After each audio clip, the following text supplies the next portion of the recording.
Welcome to Audio Gyan with Kedar Nimkar, a podcast that documents insightful conversations with Indian designers, artists, musicians, writers, thinkers, and creatives of all types. Catch us on iTunes or visit audiogyan.com for more Gyan sessions. Here's your host, Kedar Nimkar.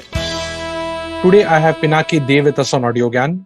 He's a well-known and a multi-award-winning graphic illustrator, designer who regularly works for leading publishing companies like Penguin Random House, HarperCollins, and more. He has designed book covers for over 500 books till date. He's also been an avid researcher, I would say, or digging around Satyajit Ray's design contribution to the world. We'll be having a follow-up episode on that as well. A Charles Wallace Trust Fellows, has PhD in comics theory. Pinaki juggles his creative work with academics as his day job is Associate Professor of English in Kolkata. You can find more about his work and bio in the links which I've given in the show notes. So yeah, without further delay, I'm so excited to have Pinaki Dev with us on AudioGyan. And thanks, Pinaki, for giving your time. I would say it's a real honor to have you on the show. Hi, Kedar. Thank you. It's a mutual kind of a thing. I really love your stuff. Mm-hmm. So when you actually invited me, it was really something I was looking forward to. Wow. You know, the kind of artists that you have, the diversity that you have in your website is mind-boggling. So I'm happy to contribute to it. Thank you. It's an honor. So I've decided we'll do two-part series. So this particular thing I would like to cover and understand what is book cover design and some aspects of it.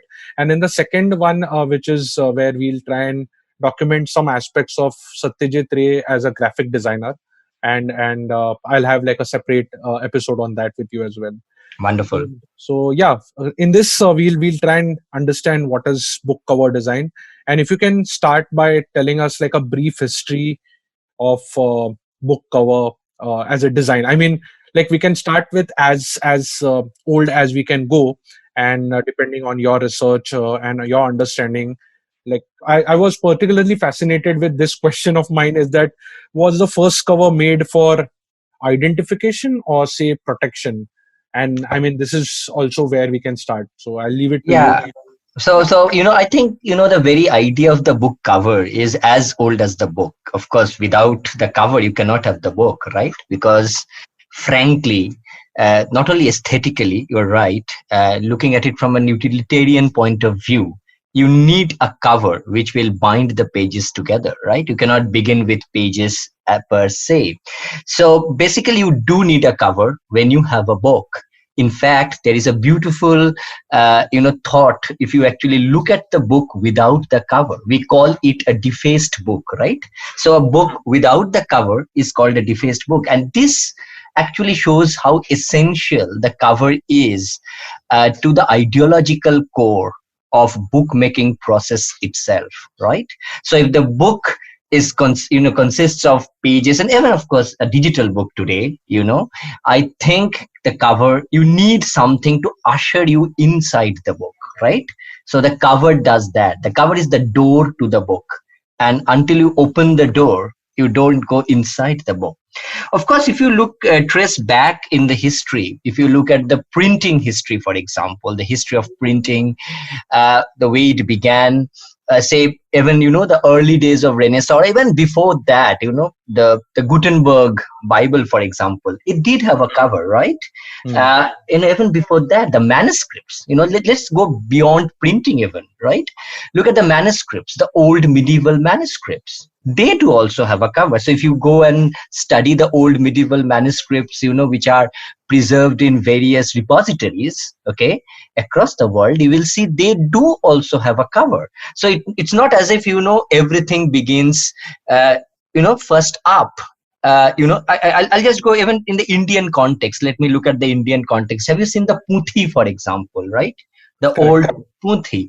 Even the Puthi, they have a page, before the real content of the Puthi begins. Okay. That is something that we see frequently. So, it is as old as the artifact itself. Now, if you consider the book as an artifact, right, we do consider that as an artifact because the materiality of the book is as important as anything else.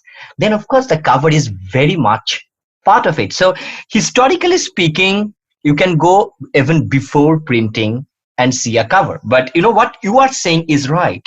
Initially, the cover was there probably for protection more than anything else, because so if you keep, say, the manuscripts together, you need something of a protective binding in order to keep them together, right? You need something to tie them together, and that is how I think the cover evolved. But later on, people discovered that you can do a lot on the cover. You can add to the cover in order to make it aesthetically more beautiful. I think that started in Renaissance, from Renaissance onward. So if you look at Italian Renaissance, the very idea of cover is becoming more and more popular, right? But even before that, I'll just go to the medieval manuscript part, and this is where again, the most of the history that we get is Western kind of history. Since I'm a literature student and also a teacher in literature, let's check Chaucer's manuscripts, for example, right? Say Canterbury Tales, right? And even they have beautiful illuminated cover done by hand, right? So it's not as if the Chaucer's manuscripts just begin as it is. They begin with a cover which is illustrated or calligraphed or done something on that lines, and then the book begins. So I would actually say that the cover existed as early as the existence of the book. Okay, now when do book comes to being? This is, of course, this can be stretched far back. And I'm not going as far as the old civilizations, but, if you look at the medieval ages, for example, the big libraries that we had, the kind of repositories I have, they had cover. So when we look at the manuscript, for example, I went to British Library, I saw some of the manuscripts there. They do have a cover. It's not as if, they are just bare, they're just opening up bare. So I personally feel initially probably it began as a kind of an utilitarian thing, but later on people began to discover what I call the real importance of the cover, and then aesthetic importance of the cover, and then they began to shape things around it a bit more. Okay, so that is my take on book covers. But if you really study the history of book cover, right? For example, I'll give you a small example. For example, I am born and brought up in Bengali literature, right? So a lot of great writers who used to write earlier, cover was not paid that much attention to. Cover was there as something that leads you to what is inside. So there was very simple typographic or very simple written element on the cover. That's it. But what I think the question can be reframed like this: what of cover as an aesthetic part of the book? I think that's a better way of reframing the question. So the cover was always there. So even the Gutenberg Bible has a cover, right? But what about cover as an aesthetic element, as part of the book, as an aesthetic ideological part of the book itself? Correct. That, I think, for that you need to go back to Renaissance, and I think the Italian Renaissance, I think that is my reading of it, probably is the time when you consistently begin to see covers getting more and more attention.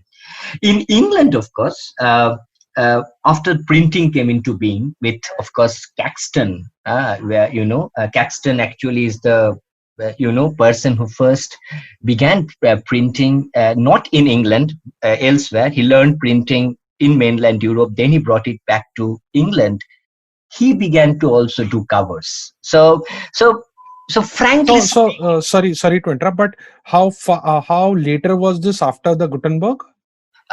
It's not much, because he learned it from the presses of Gutenberg, so it is like 15th century, right? So Gutenberg, so if you look at the Gutenberg press, for example, we always look at Gutenberg as a very important point of departure, right? Because he's the one who started the press. He's working around 15th century. Gutenberg was actually born in 1400. That's a very easy year to remember. But he's also someone who introduced the mechanical movable type printing to Europe, okay, and started what I call the printing revolution, right?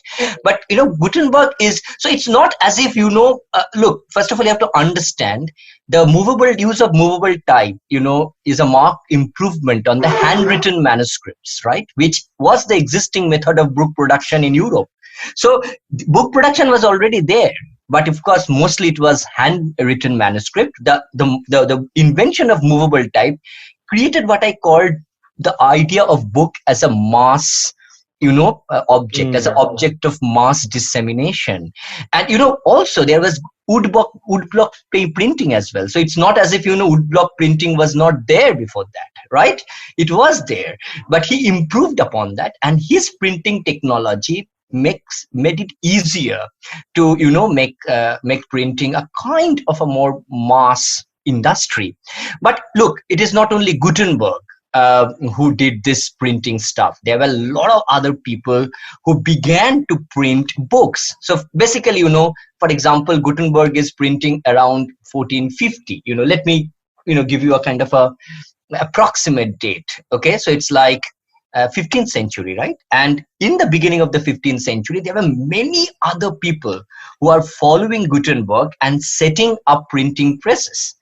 Book as an artifact became extremely important. It became, I think, one of the important reasons Renaissance, flourished is due to printing. Many people don't look at Renaissance with respect to printing. Unless there was printing, press, and of course the thing that was popularized by Gutenberg, I don't think Renaissance would have been that successful.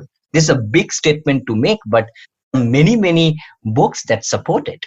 So the very idea of book being I think there is also something I want to tell, because as a literature student, any book which is printed prior to 1500, okay, mostly through woodblock printing, is actually, there is a term for it. It's called incunabula.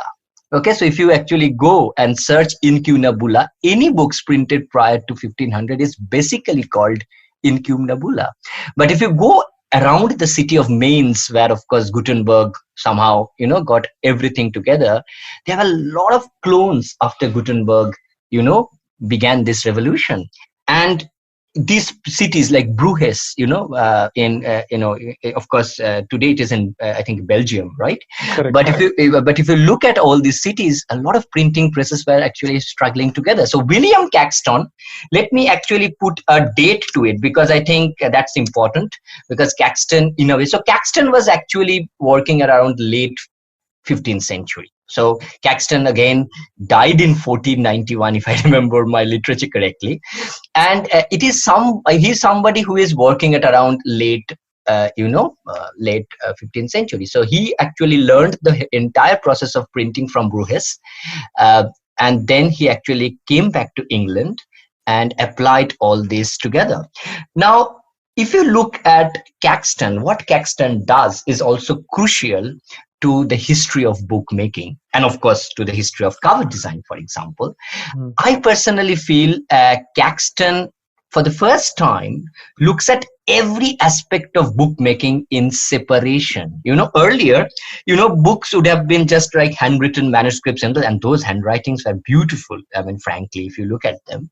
But, to treat every part of the book, from the binding to the cover, to the letters going inside, the content, the margins, the layout, the composition, everything became a kind of a specialized, separate entity.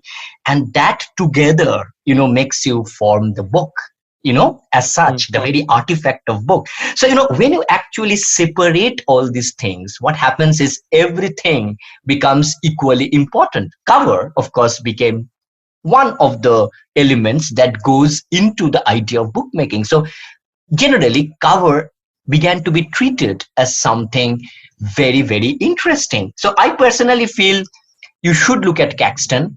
I'll just give you one example, before I proceed further, because since we are talking about history and I have this tendency of rambling on, look at something like the Chiswick Press. Okay, and the Chiswick Press is something that was actually founded by Charles Whittingham. in England. It was, I think, in 1811, if I remember correctly. Now, what happened was this 1811 means 19th century, right? Early 19th century, much, much later. Yeah. But, it is Chiswick Press began to again look at bookmaking not just as something, what I call mechanical, okay? Because there are processes in bookmaking, right? They began to innovate on those processes. So what happens was everything, like the fonts, for example, the fonts that goes inside the book, the very idea of fonts, that began to change. And what happened was, the book as an artifact began to be considered more of an aesthetic object. So what I'm trying to say is that this specialization has two things, has done two things. So during Renaissance, so let us put the date to Renaissance, because I think, because we are talking of the printed book, right? Mostly today, when we are talking of the book, there is also a fine line. Today, we talk of the printed book or the digital book, whatever you talk of it like that. But during that time, the very idea of book was not uncomplicated. So a handwritten book, manuscript book is also a book, right? A printed book is also a book. I personally look at the book as a printed book, because I think if you actually try to stretch the history before that, it can just go beyond everything, right? You cannot manage it. So let us talk of the book as something which is printed. And so let us fix a date, for example. I think so 15th century. So we are looking at Gutenberg, for example, right? Gutenberg is, say, first quarter of the 15th century, or maybe that time. I think that is where, printed book came to being. And since it is printed, since it is a process, you have to understand, printed book is a process, right? Correct. It is not something that depends on the whimsy of your handwriter, the person who is writing, right? So it is less whimsical and it is more mechanical. Now, with mechanization, two things happened. Everything got separated. Everything began to be assigned to. So for example, the binder, the very idea of binder came into being, for example, right? Because binding, again, is a process that makes into bookmaking. So you have to look at printed bookmaking as a process. Cover also became part of the process, but it also became mechanical.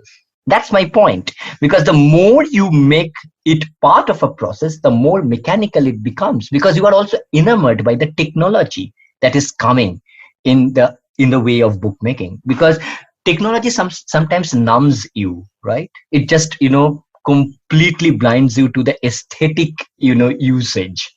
It is only after you get acquainted with the technology that you began to innovate on technology. I think is it the reason why there are these typical hardbind covers which are beige or brown in color, like you typically see in those lawyers and like courtrooms where they are kept. I think that is the reason why they may have become very mechanical and templatized, I would say, for faster manufacturing and like better distribution. But then if you can also point out where the fanciness started introducing, how did it get introduced, and what was the reason for it, maybe, and also like what was the trigger point that people thought, hey, like, why not have a better looking cover? Why to have Again, it's very difficult to answer, specifically to specify a date. But I will give you a kind of a rough, timeline where you can easily make the, paradigm shift happening. See the paradigm shift happening. So, for example, I was talking about Chiswick Press, for example, right? They used to make beautiful aesthetic covers. Okay. The inside of the book, the cover of the book, they began to treat things separately. So, talking of hardback, for example, have you seen the hardbacks? Hardbacks, even today, they have such standard specifications, say Rexin bound, cloth bound, so you can see the way, so the very idea of the cloth being, being part of the hardbound, look of the cover. That hasn't changed much, but what has happened? I think the trigger for book cover per se. So look at the hardback cover. What can you do in a hardback cover? You can do a lot, but not much, right? So you can do a golden imprint, for example, right? You can do some embroidery on the cover. You can just, probably give something of the cover which can make it aesthetically beautiful. But is it possible to print everything on a cloth bound cover? it is probably not, right? So you cannot print a picture on the cover, for example, on the hardbound cloth cover. It may not have that kind of repercussions. I think if you look at book cover per se, the way it became a very, very important part is, I think, the invention of the paperback. And that is, I think, very, very important. The idea of paperback, I think it is only, and this is very, very interesting. So if you look at the early history, again, I'm talking about Western history because that is where mostly, the whole thing happens. But if you look at the Indian history, I think bookmaking is also fascinating. But paperback, I think, is probably a more Western import rather than Indian stuff. So we are looking at a date, say, for example, I'll just give you an example. So Routledge and Sons, it's a very important company. It was founded in around 1836. There was again another company called Ward and Lock. Of course, it is no more here now. Again, it was again founded in 1854. So we are looking at the mid 19th century. Chiswick Press, for example, is 19th century, early 19th century. They began to, produce cheap uniform yellowback. They used to call it yellowback or paperback editions of existing works. Okay. And the agent who is to distribute it is something that W.H. Smith and Sons. Okay. So W.H. Smith, you see W.H. Smith in airports and this, they were actually the news agents who were found in the railway station. So, people cannot buy the hardbound. They actually can read the existing books, which is already there in hardback in paperback edition. Okay. And they were of smaller format. So I'll give you the format as well, because I know the format is 110 into 178 millimeter. And they were mostly aimed at the railway traveler. Okay. The kind of a traveler so there is a series in Routledge, the Routledge Railway Library. Okay. You can see that. So it's there. And, even the German market has this. But, the German publisher called Albatross Books, they began to do paperbacks properly, in 1930s, I think. Okay. Early 1930s. But the person who completely changed the paperback market is, of course, Penguin Books. We all know that, right? Yeah. And the British publisher called Allen Len. Allen Len, of course, we know, launched Penguin Books in 1935. And it was a complete revolution. All the paperbacks, he began to, have large print runs. And the paperback will have not a hardbound cover. Okay. They will have what I called a soft hard cover, in order to just protect it. And what happens when you give a different kind of a protective covering, which is made of different material, not cloth, you can innovate on that. You can print something on that, right? So, that space, that cover space also became a kind of a space where the artist can play. Artists can express themselves. Because in the earlier hard-bound, cloth-bound book, you cannot do too much, right? But this soft back cover makes you, feel that you can actually do something on the cover. So we are looking at 1930s.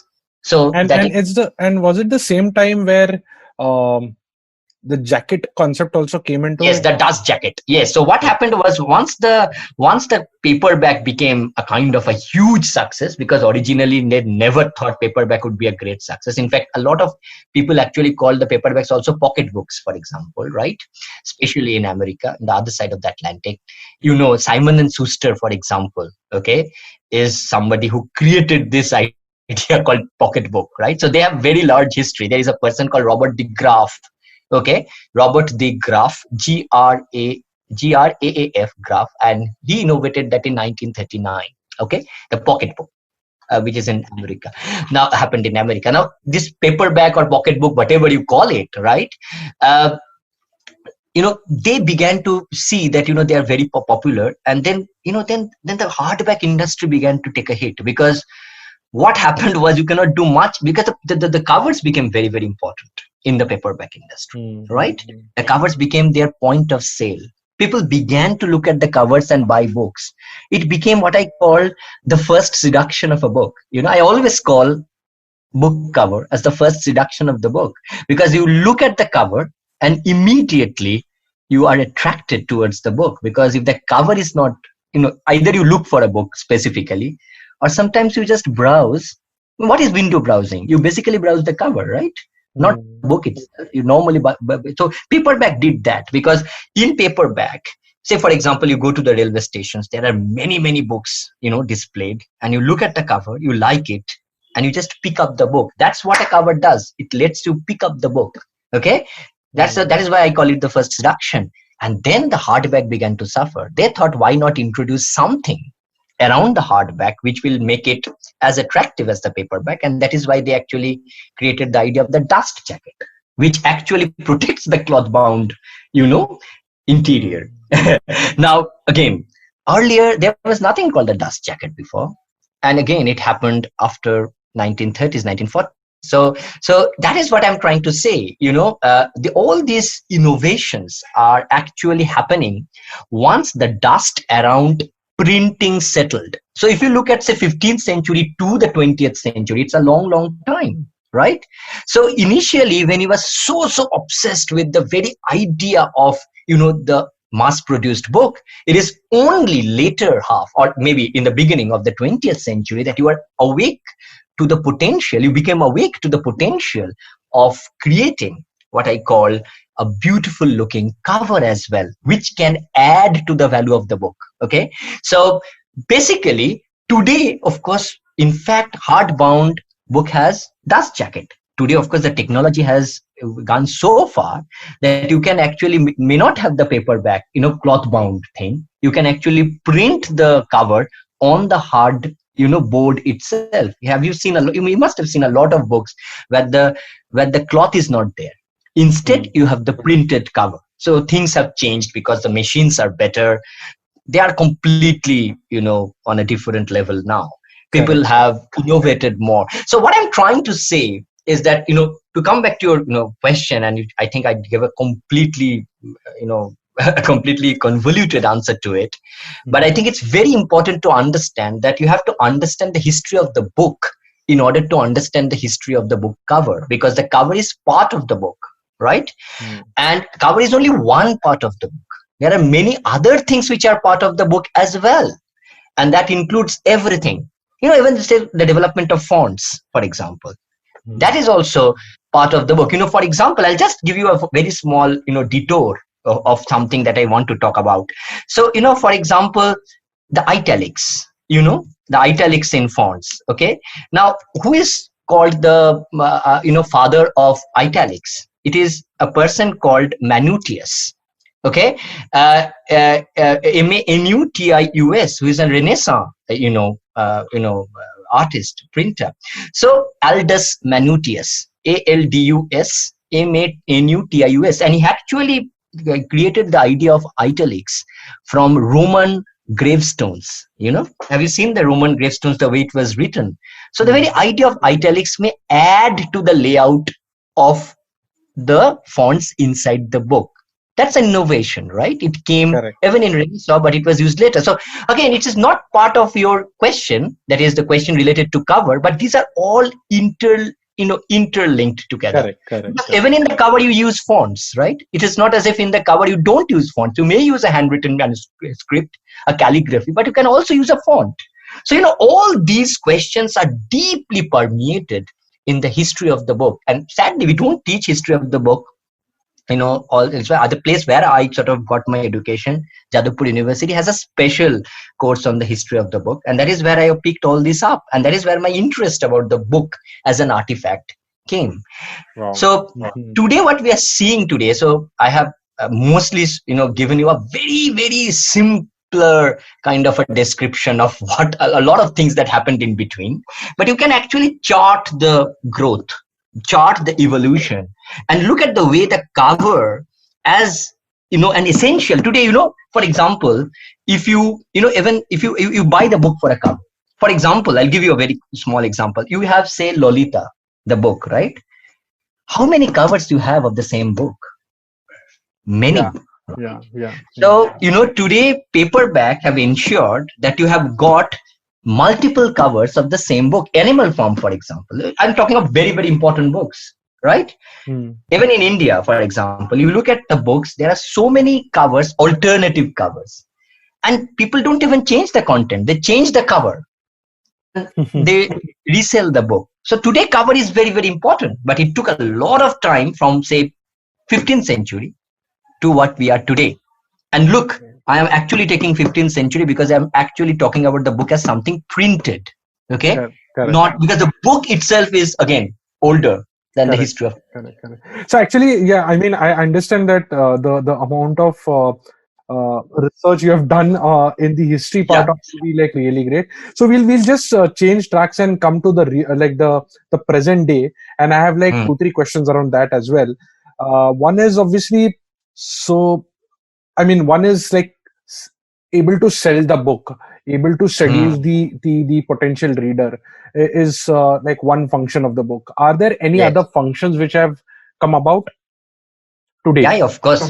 Of course, today I'm talking of contemporary times. Of course, Yes. First of all, today you are right.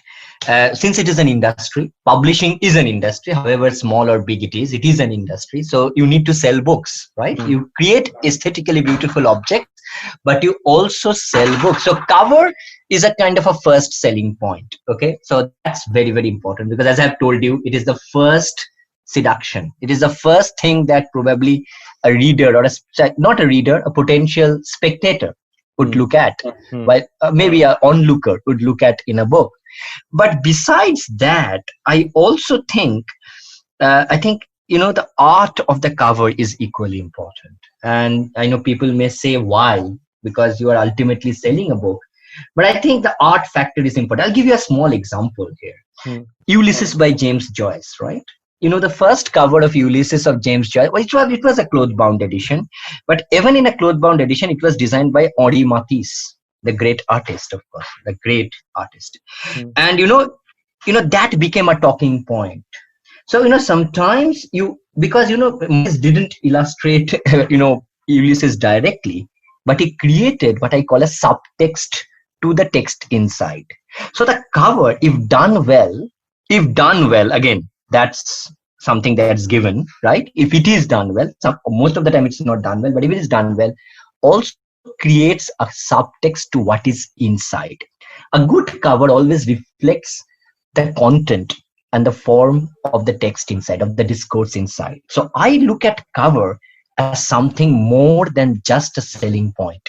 I look at it as adding to the book, not only in terms of its aesthetic value, but also in terms of its content. A great cover starts a conversation around the book. That's equally important. Ultimately, of course, the conversation may lead to selling of the book. But it's very, very important that we have the conversation. Because if you don't have the conversation around something, okay, so you may have conversation around the plot, you may have conversation around the author, you may have conversation around a lot of things. Cover is one of the conversation points of a book, as I see it today. So a brilliant cover is the starting point when people began to talk about the book, when people began to really look at the book as something that they need to possess, for example, or they need to read, for example, or they need to discuss, for example. That's, I think, a bit on the philosophical realm, but it is equally important because sometimes in all these number games and everything, we forget the amazing value that this thing has, the very idea of the cover has. And that is where, great cover designers, and I'll cite some, for example, Chip Kidd, for example, or Peter Mendelssohn example, they add to the cover. For example, Murakami books. Look at the Haruki Murakami books. They're extremely popular. Of course, Murakami is very well known. He's somebody who people actually got about. But what about the covers? They are all done by Chip Kidd. And Murakami himself said that if there is no Chip Kidd cover, I don't have the book. He has actually gone to the extent of saying this. Why? Is he mad in telling that it is just one page, the cover, right? But he says that, the cover opens the door of perception of what I'm writing inside. That's a big thing to tell. And of course, this is only valid for great covers, but that's valid for anything, in the book. A good content, good cover, anything done well. I'm talking of only something like that. I'm not talking of each and every cover that way. Correct. But cover is a kind of a discourse. And this is something I want you to tell. Yeah. Right? So I want to actually ask you then, like, do great designers have to read the book to design a cover? Absolutely. That is absolute must. But here in No, India, we I'm don't do talking, it. read in a very strict sense, as in like read, not really discuss with the author and No, no, no, brainstorm no. and jam, but Personal actually. reading. Personal reading the manuscript, right? So you get the manuscript, just read the manuscripts, Hmm, right? Pour through the manuscript, maybe critically pour through the manuscript to discover the nuances within the manuscript, right? I hmm, do it. I think the great cover designers should be avid readers as well. In fact, I think people say, what is the first thing that you need to be a cover designer, right? The first thing that you need. I say you need to be a great reader. And I think it's not me I'm telling that. I'm nobody to tell that. I'm too small. Even the biggest cover designers all say the process of cover design itself begin with reading them. Nothing can compare the first encounter with the letters inside the manuscript, right? I think that gives you the first spark of creativity. Because look, the cover design cannot be just separate from the book, right? A cover design cannot be just whimsical, right? It should have some tangential, at least tangential reference back to what is inside. So if you are doing a self-help book, for example, you cannot just throw in any picture which is nice, right, and make it a book cover, or make it a good book cover. You can of course throw in a picture of a flower and look it make it a very aesthetically looking book cover. But that is why I have a dictum for a good cover, and that is very, very important. Necessarily good looking covers are not always great covers.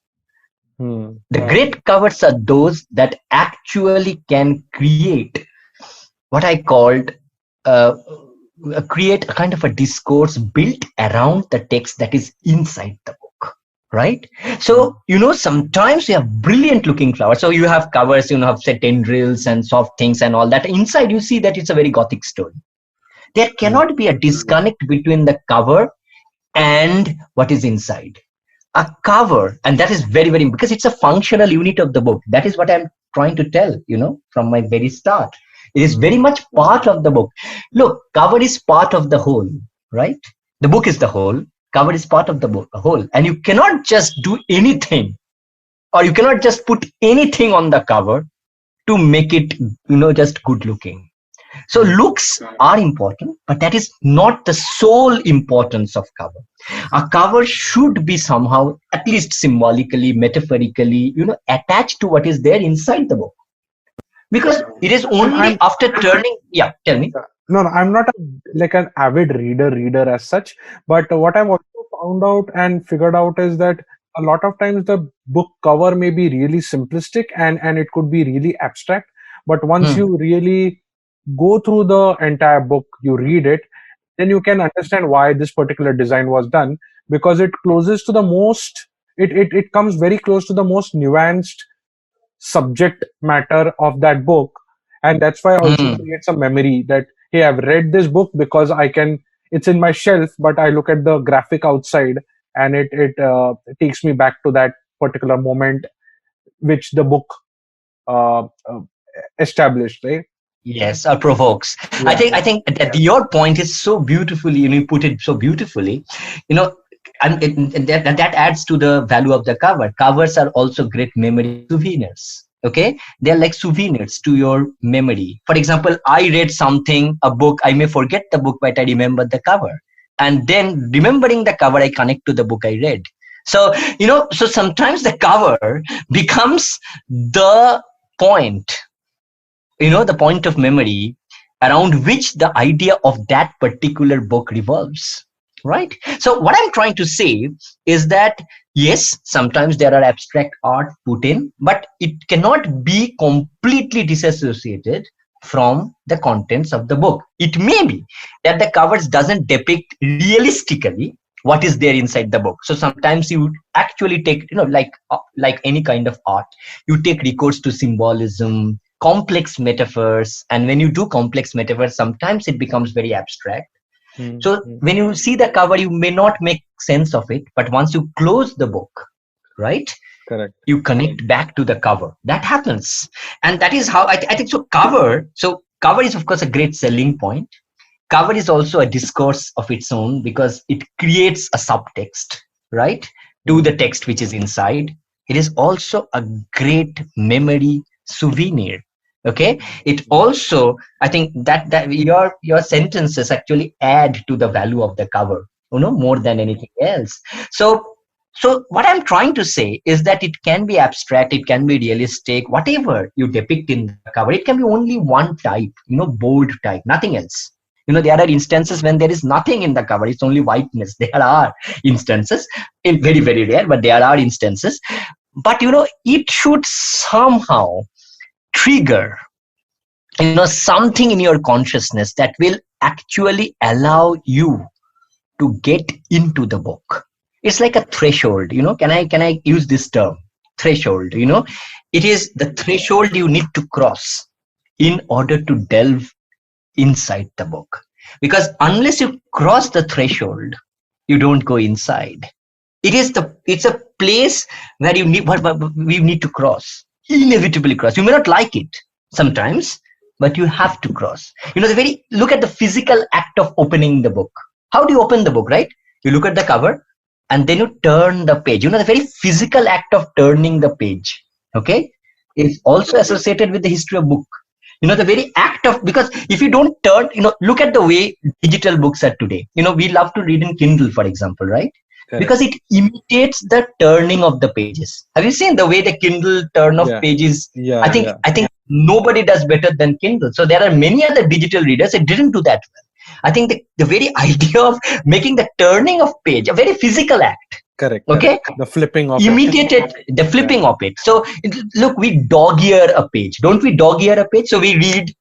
Okay, we dog ear a page, and people say, "Why dog ear a page? Let's create the bookmark." Again, another element of the book making process. So even in a bookmark, you can actually put a thing from the cover. Even the bookmark looks like two dog ears, maybe upside down. Yes. Oh, I never thought of that, but that's a brilliant kind of insight. I think you are right, absolutely right. So what I'm trying to say is that the cover is also completely, and coming back to your first question, is completely associated with the identity of the book itself. Mm-hmm. Be it aesthetic, be it discursive, be it a kind of a memory point or a trigger, or be it just a reference to a particular book. You know the book and you know the cover. Correct. For example, we tell in our conversation, have you seen that yellow covered book? You don't know the book. Oh, it has this yellow cover and this and bright sun and everything. Do you remember that book? So what I'm trying to say, the very identity of the book, it's like a name. Can I just give you? It's like an epithet.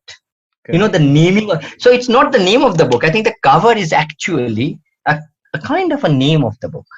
Because so if you have a defaced cover, you almost deface your name. You somehow get your name off, and suddenly the book, we call it defaced. Look at the word defaced. So cover in a way is the face of the book, or so the identity. Yeah, actually, sorry to interrupt. No, of course, I can go on for this issue. No, yeah. I really admire the passion and the drive with which you are trying to communicate a lot of things. It's just that because these are complex issues. Yes, yeah. and I'm very sure now I can understand the type of comments I've seen on your videos and other posts is that like students really want to go deeper into the subject and understand. Yes. But for this particular thing, I have one on the fly question and then last one more question to conclude with. So on the fly is basically do book covers these days have some sort of a constraint of not putting anything or keeping the back of the cover more cleaner so that you have these anecdotes or what are these testimonials, blurbs, maybe bigger blurbs. Yeah, and I think testimonials. I think you are right about the testimonials. So there are testimonials by other authors as well. Yes, you are right. Correct. So has that created any change in, or have that become a blind spot? Because I've stumbled upon few books where they're not selling anything. Neither there is any price tag, nothing. It's just beautiful front back. That's it. And then whatever is put inside. So are there any insights there that, or maybe when did this writing of other authors and then again seducing it further Mm. started, and how, like, any insights there? Again, very difficult to put a particular date because, frankly, there may be many dates of this. Hmm. But I think, I think with more aggressive marketing, things, being put into place, you sometimes try to piggyback, okay, on, certain important writers and their blurbs, to give a kind of what I call a legitimacy to the book. So, for example, you have a new writer, right? Not known. And a well-known writer writes a testimonial about him or her, and you put it in the front cover. It is as if you are saying that, look, if he has endorsed it, you may like it as well, right? So that's the basic logic. But sometimes, if not done well, they can be a nuisance, because you are again trying to put something which is extraneous to the cover, right? So, for example, there is a title, there is the author's name, right? And then you put some more testimonials, it also makes it a bit more heavy, right? So what happens is the white space gets dispersed. White space means the negative space gets dispersed. So it's an aesthetic challenge. But again, I would say, since it is a trend now, one of the challenges that a cover designer should do is to probably put everything, before, the design. So you have to probably think before you start designing that there will be some testimonials, and you need to somehow create space in order to accommodate that. Okay. But I think this is a trend that's not going to go away. You are right. And there may be more kind of different kind of trends. I think it is a bit gimmicky in most of cases.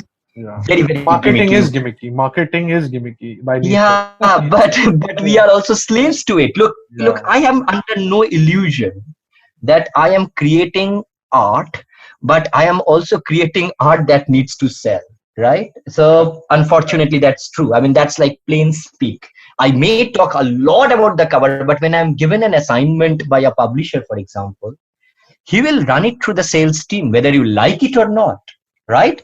So the magic, and this is where I think, your podcast will help a lot. The magic is to make people think a bit deeper behind what it is. So if you look at the history of the cover, the way you actually wanted me to jog through all these small milestones, we did, of course, do a very simplistic kind of a journey. But even then, a kind of a journey needs to be undertaken to reinstate the very idea of bookmaking in people's mind, because people tend to forget what really goes behind the process of bookmaking, the labor, the aesthetics that actually creates a book, right? It's something that a lot of people collaborate to create. It's a collaboration. The writer is, of course, very, very important. But even from the publisher's point of view, there are many people in the, even look, a book is a collaboration with the writer to the smallest person working. Maybe he's just binding it. Okay. Today, of course, we have got machine binding, printing, but the person who's folding the page, for example, he may know the content of the book, but he's very much part of bookmaking process. So what I'm trying to say is that there may be more marketing gimmicks coming up. Now, what should a cover designer do? He or she should be aware of the way he can do this innovatively. That's the only way I can look at it. That's the only way. Today, for example, you can have, say, 2 books, one, for example. Let us give you a concrete example. 2 books in one. So, one part, you said there are 2 novellas in one book. You can do one cover one side, and you can print the other cover in the other side. Look, that's an innovation, right? Right? Normally it doesn't happen, but it happens. I have designed 4 or 5 books like that. So it's like 2 novellas in one book. So one part of the cover is straight, and if you flip the book, the whole cover is, completely in a different dimension. And, in the middle page, there is a separator in the middle page, and the whole novel is printed, diametrically opposite to each other, 2 novellas. Okay. Now, these are innovations, but innovations, sometimes also becomes mechanical. There is an end to everything. Once you do it, you cannot repeat it. You can repeat it twice, maybe thrice, but you cannot repeat it the umpteenth time. Testimonials are getting like that. And today people cram so much testimonials. Maybe you need one or two. And believe me, I don't think they sell too much. What could a testimonial do? They can endorse you. They can give you a sense of legitimacy, right? But Correct. that's probably not the only thing that makes you look. I always look at, and this is a very important comment I always make. I look at the bookmaking process as, but a bit of a serendipity, a journey of serendipity towards serendipity, because you never know what you are going to do. When I just begin my bookmaking process, the cover designing process, I stare at the blankness of the page, the whiteness of the paper, and I'm zero. I don't know. I read the manuscript, I see the script, and then suddenly things began to come up in my mind, and I fill the blankness with things, right? I just fill up the blank things. I leave things, I put in things, and voila, you get the cover. So I'm very much one cog of the big wheel. This happens in case of all the other people. So the person who's doing a layout, for example, it is a mechanical process, but he will innovate in certain ways, which will make it different from the other. The author, for example, he's not only writing, he's also innovating. He's also trying to write something different, or at least trying to be different from every book that he wants to do, whatever he or she can be like, right? So what I'm trying to say is that if you want to be a great cover designer, if you want to be a good cover designer, let's drop the word to great, you need to know all the processes.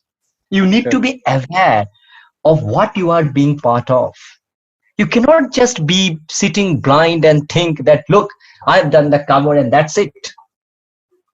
Look everywhere around, observe the processes, and the more you observe, the more you know.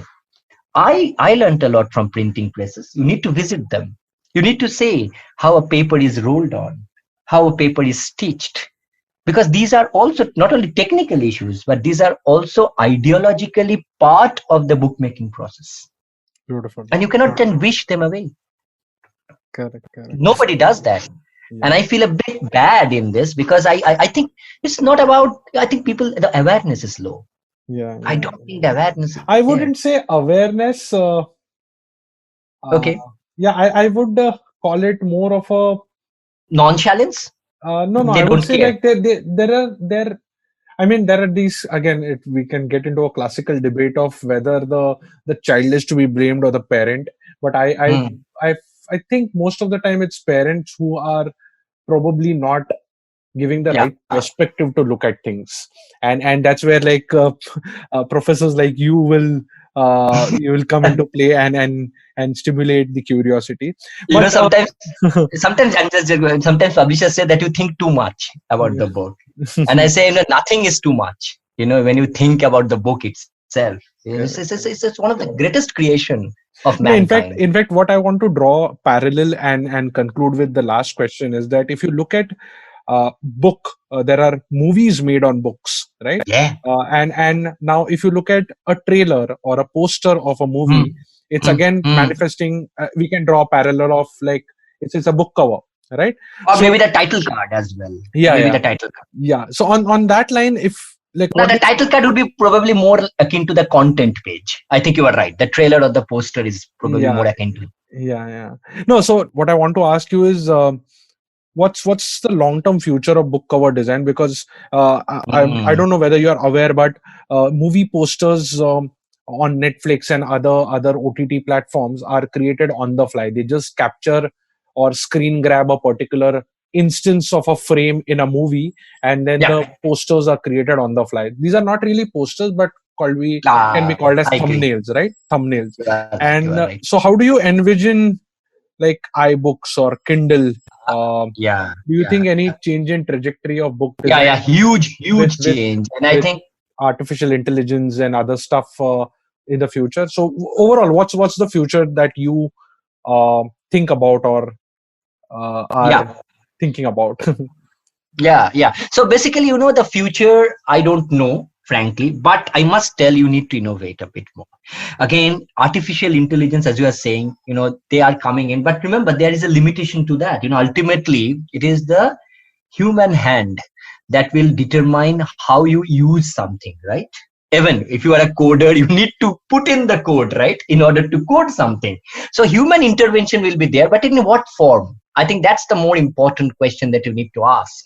So for example, if you look at, say, the New Yorker covers, for example, now they are, digital, right? The New Correct. Yorker.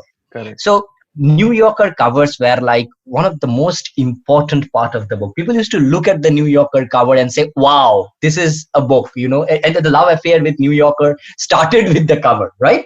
Yeah. Today we have the digital New Yorker. What they did is they are using, motion graphics in cover. Not, of course, elaborate motion graphics, but, small innovations. Yeah. Okay. Even Christopher Neiman is pushing his Yes. boundaries of like illustrations Absolutely. in that. Yeah. Yes, I agree. So what you need to do is you need to be a bit of a, what I called, a versatile artist. You cannot get stuck into print. And this is something I have a warning for every publisher. Sorry, and not only publisher, and for every cover designer. If you don't innovate, you will be rendered useless. And more people innovate. Even thumbnails can be done beautifully. For example, today you do a thumbnail and you put your mouse over the thumbnail can do a lot of things, right? So so what I'm trying to say is that I know there is limitation because the printed book has, look, it is again a question of history. So when the printed book started, people never thought that there will be covers like what we see today, right? Like the paperback revolution, never thought of it, right? But people did manage it, right? Similarly, when the paperback book started, they never thought that the whole this printed book, the artifact, will be less important than, say, a Kindle book, okay, a digital book. That they never thought of it, right? The process of printing are today completely digitized. That was unthought of earlier. It was all movable type, hand type. A lot of things were needed. But look, what never went out of fashion is the human connection. So for me, humans can innovate. They had always innovated. And I'm very much sure that they will innovate. So what I'm trying to say is that you need to look at more interesting cross-media collaborations in order to make a good cover.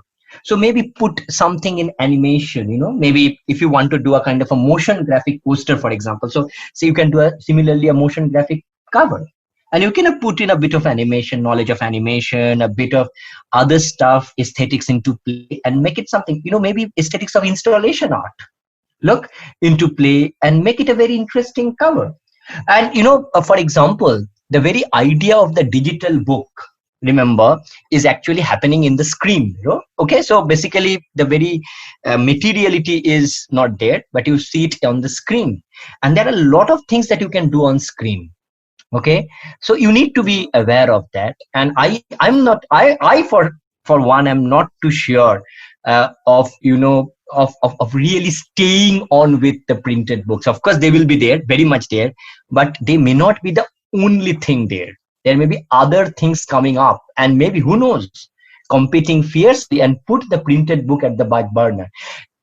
Trends are still for the printed books, but who knows what will happen in 50 years time, in 100 years time. I'm looking at the bigger future, since I have actually traced the book cover from, say, the 15th century to, say, the 21st century. Yeah. This may all happen. You cannot just sit on something believing that this will never happen. Change is constant. And for me, cover designers should change. So, AI, for example, I'm not too enamored by it, but I'm not against it. I need to just know how aesthetically I may put AI into practice. So today what we are seeing is just a mechanical process of putting AI in practice. We are so enamored with AI that we don't know what the limits of AI is, right? Mm-hmm. We just want to soak in the very process of AI. That's it. But I think once you live with AI more and more, you will see the more experimental part. And that is when all the fun will begin. Okay, correct. And I'm sure people will participate in that fun. There will be amazing people who will be coming up with amazing ideas to play around with it. Unless we play around with things, nothing can change. Remember, change is constant. You cannot ever evade that. Look at cinema. Things have changed, right? People have innovated. People were, of course, flabbergasted initially, but they will be more comfortable with it. And that is from where I think innovation also starts, from a certain comfort level. I think we need to get a bit more comfortable with AI and all that. Maybe innovate, experiment, and things may come to such a pass that you may not think of a cover with AI. Who knows? I'm not telling that it will happen right now, Right. but who knows after 50 years, the way technology is moving. Amazing. Cool. Amazing. I think, I mean, this is a good note to end this, because I can completely understand. We can just keep going on and on. Yeah. It's like you need to do maybe 3-4 sessions, Yeah. Certainly, but I think this is a good introduction, maybe. Cool. And I'll definitely put out a small survey if somebody is willing to contribute and tell, like, will you now judge a book by its cover? And Purely by its cover. Purely by its cover. Yeah, yes. purely by its cover, and then It may not happen purely, but yes, but yeah. Correct. Cool. Thanks, Pinaki. Thanks. Really, Yeah. it was. Thank you so much, Kedar. It has been such a wonderful diversion from the specific question that I'm asked about the state of the industry and all that, to talk about a kind of a historical perspective, bring in a historical perspective about the whole process of bookmaking, not only cover, because I cannot just talk about cover in isolation. It has been just wonderful. I mean, it's like a wonderful talk. Really enjoyed it. Thank you. That's it. And that's it from today's Gyan session. Catch us on iTunes, Saavn, Stitcher, or any podcasting app you use. Do rate us on iTunes and follow us on Twitter, Facebook, and Instagram. Stay tuned for more Gyan on audiogyan.com. Till then, bye.